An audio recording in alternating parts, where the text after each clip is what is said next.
of this title, we are going to keep this brief because we like to have our weekly touch base with you to share some of the top headlines in our industry. In fact, we're done. Thank you. Thank you for No, joining. not See you that next brief. week. We're not No, that no, brief. no. Yeah. So, we're actually going to talk a little bit about India today. There's been a lot in the news, various facets of trade negotiations that have been happening in India. Let's talk first about what's happening between the negotiations with the United States. That's a really good lead in because we didn't lead in with tariffs, although we're talking about We tariffs again. So are. surprise. Um, you know, the headlines consistently are having the whole conversation about the tariff trade wars, negotiations, everything. Modi has played a excellent game for the country of India.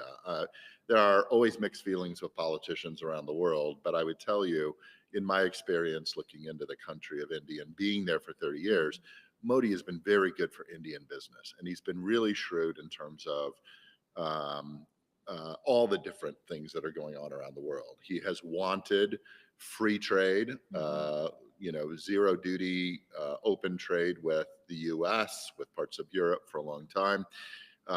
He has kept his cool Mhm. and negotiated, I think, very, very adeptly, it seems, in the short term with Trump administration, offering to reduce tariffs into the country to zero in exchange for open and free trade with the U.S. That puts India in a very, very good position in terms of, especially in our area, Mhm. textiles, to take over commanding lead in terms of that production. It's the only country, as we've talked before, Mhm. that has 1.5 billion people that can really take a lot more production as they build that infrastructure to offset, the reductions Right. in.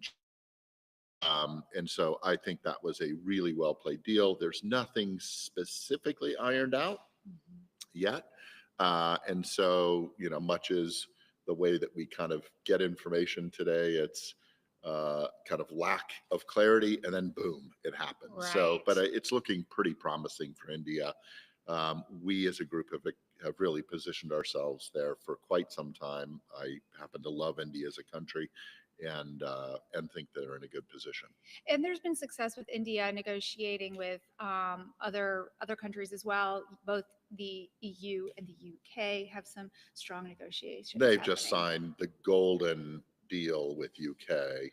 I think it's going to increase trade 2.5 billion times, twice what it is today with UK, where they've really created a free trade agreement. That is Mhm. what all countries really ideally like. Free trade helps reduce those extra taxations on imports to the consumers in the country. It also helps allow the shipping country to increase costs a little bit. That's always what happens in free trade. You don't Mhm. get this massive decrease in costs going into the country, but it's generally a blended. There's a decrease in taxes. Some of our programs in apparel can be up to 32% duty, Mhm. which is a tax on imports into the different countries. So when you eliminate 32%, the country might increase their cost by 4 or 6%. The country benefits, the importer benefits, the import country benefits. It's a win-win with respect to trade, especially in sectors like apparel, where Mhm. UK, much like the US, less than probably 1% the US or 2% the US is made in the US.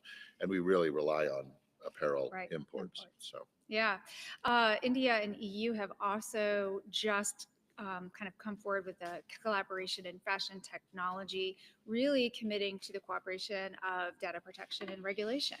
yeah, I mean, that's always a conversation. Data protection and regulation, that's happening all over. As AI, it's that double-edged sword. AI is helping us do things much, much faster, but it's also helping break through firewalls Right. and helping the bad guys in data world move much faster too. So it's living in this different world. This is going to be an important conversation. The last thing I want to talk about India that has been in the news in the last week is the tensions rising between Pakistan and India. Yeah, it's really related to Kashmir area of India. There have been long tensions in Kashmir, which borders Pakistan. It is a beautiful, very mountainous region of northwest India. But it's always had these kind of challenges with, uh, I would say, quote, terrorist groups, that kind of come back and forth. It can be a little dangerous at times. And those have ebbed and flowed. This whole thing kind of stemmed originally where a terrorist group that resides in Pakistan crossed the border, and I think 65 people were killed on a Right. train.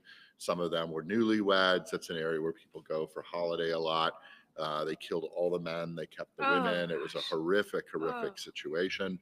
And of course, India knew who did that, Mm. and in retaliation for that, targeted a location where they felt terrorists were in Pakistan. You shoot missiles across the border. That's generally an act of war Yeah. in some ways, and that's stoked the fire. There's always Yeah. tensions going along the line, and these tensions between Pakistan and India, two nuclear nations, have gone on for a long time. Kind of like we had Cold War situations, they've had these Yeah. kind of Cold Wars for a long time. It got to the point where you know all of our friends in India were very, very concerned. Yeah. Our friends in Seeing Pakistan were fighter jets concerned. flying and Well, there was at one point the largest dogfight since World War II. About 132 fighter jets were in the air mm, battling each other. And we really felt like this was going to be an escalating situation with all of the crazy stuff going on in the world. This was something that I wouldn't wish on anyone. mhm. It's war is a no-win situation. Diplomacy is always best, and so it seems today that there is a ceasefire in Mhm. place. News travels very slowly to some of these remote places, so what you're seeing is little flare-ups where people are saying Pakistan's violating the ceasefire, or maybe Pakistan will say India will violate that. On the whole, it seems like both groups have agreed to chill the conflict a Okay. little bit. I would tell you that Pakistan, at least currently, without the nuclear arsenal, if it's a ground war, would come up pretty short. I think India has about 5 million troops, Pakistan Right. has about a million. Yeah. So I just think it's a much better situation to try to resolve that conflict diplomatically. Yes. But it is sad that these groups exist around the world, and their sole intent is to cause disruption. Right.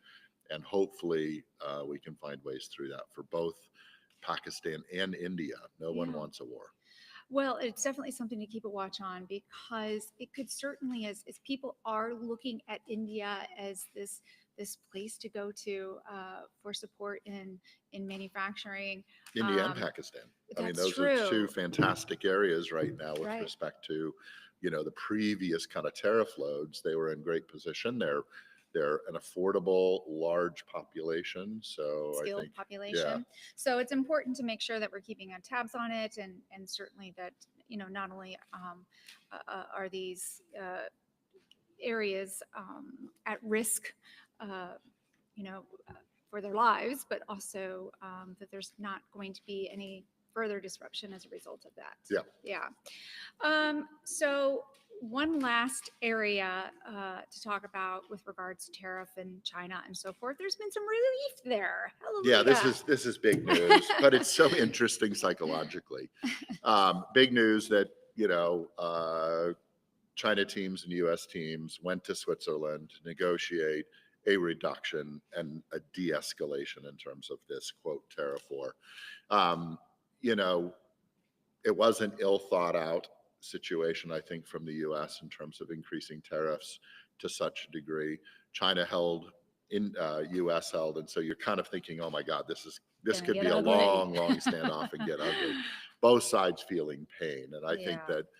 that maybe logic in this case really came to bear, and kudos to both sides for reducing it. What's interesting is, tariffs are as high as 145%. Again, just to reemphasize, those tariffs are penalty tariffs on top of existing Right. duties. So when you have existing duties, let's say on synthetic knitwear at 32% and you're adding 145%, you can do the math. Yeah. It's much higher than even 145%. The tariff level has been reduced on imports to the US in the range of 30% on a number of categories over a period of 90 days to provide Mhm. both sides opportunity to negotiate further. This 90-day deal has been in effect for all the other countries of the world, Yes. and those I think end somewhere 8/14 August. or August. Yeah. Yeah. And so now this new 90-day kind of situation is occurring with respect to U.S. and China. Yeah. So we'll watch that closely. I'm sure a lot of people are going to want to. They're going to be anxious about it. I mean, after that time period, people are What- really what's thinking gonna about happen? holiday goods, right? Yeah. So, What's going to happen? And so yeah. at least we have a little reprieve. Ships will start flowing back into the U.S. port. Shelves, after probably some stockouts, will become, start getting filled Replenished. again. And we'll see if that's a benefit. What's interesting is there's optimism in the market. People are feeling Mhm. better. And psychologically, if we would have gone off with a 30% tariff, people would have been up in arms. If we would have gone out with additional 10% tariff, people would have been out in arms. Right. So there's this very unique psychology where we have blown tariffs up out of the sky.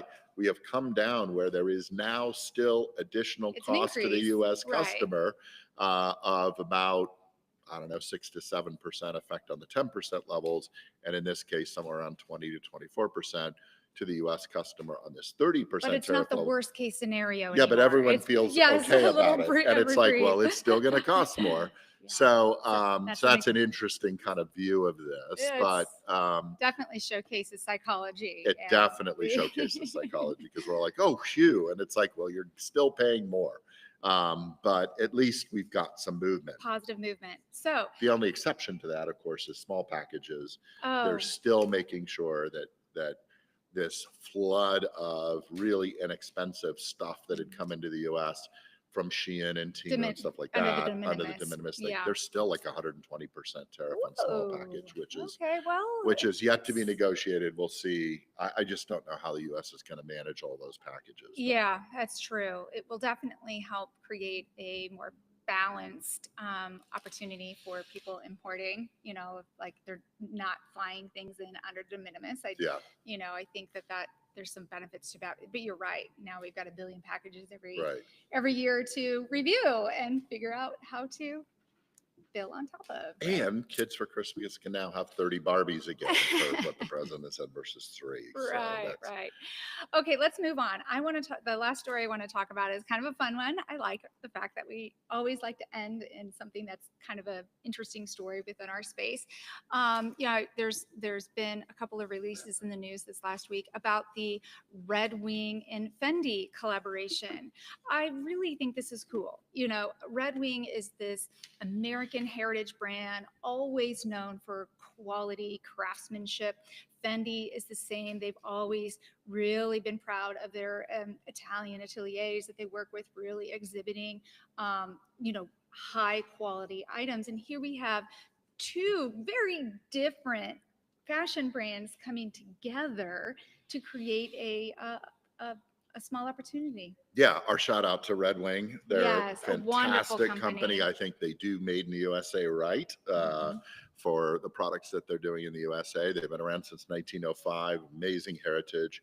They're a company of innovation, quality, and actually for a US company, really touting a sustainable Yeah. focus. So I think they've always done everything right.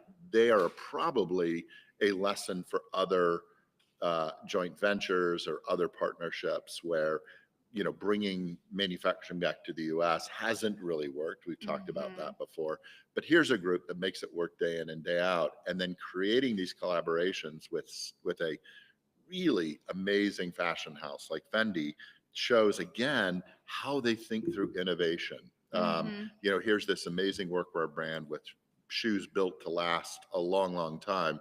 And now you're looking at this situation with a fashion group like Fendi, and it's kind of an amazing situation. So I think Yeah. they're doing it right again. I love that. There's a lot of examples of collaborations in our industry. Some really work, some don't. I love it. I love it when it's a good partnership like this. You've got an opportunity to create a limited um, item that people are eager to get their hands onto. From a marketing standpoint, these two businesses get to share their communities and kind of become one. It's just I think it's a really inspiring way to have a little excitement And I in the can't wait to house. buy them. They're I based upon like know. a 1952 kind of moccasin that Red Wing did, combined with this real cool Fendi Romano leather, and they Yeah. call Solaria hand stitching. It's just, I don't know, it's going to be super fun. Looking I'm forward to picking up a really pair. looking forward to that release this summer. So, those are our headlines. Do not forget to join us next week at noon. Just a few additional things to share with you. Look for some interesting content coming out later this week, as well as next week. We are going to be on site behind the scenes of the Alt Ball happening in St. Louis. This is for the Doorways organization. It's a really amazing organization that serves over 3,000 people annually who have been who need emergency housing and services due to the impact of the HIV and AIDS epidemic. And so it's an incredible event that brings together uh, high-end fashion designers, performers, the drag community, dancers, all kinds of people are coming together. It's going to be a huge spectacle. And in fact, we have a wonderful opportunity with Mondo Guerra, who is flying in to participate in this program. We're going to be interviewing him on our longer format clothing culture podcast. So look for that episode to come out, and so much more. We are now in season 5 of our podcast. Isn't that wild? It's so cool. Next week, our conversation with Davis Warlick of Parkdale Mills is launching. Very fascinating story of this legacy entrepreneur. So Again, made in the USA, done made in the right. You know, USA. spinning cotton legacy, picked up all sorts of other mills. Amazing group, amazing people. That's right. So thank you for joining us. Don't forget to subscribe to stay apprised of all of these conversations and more. We'll see you next week.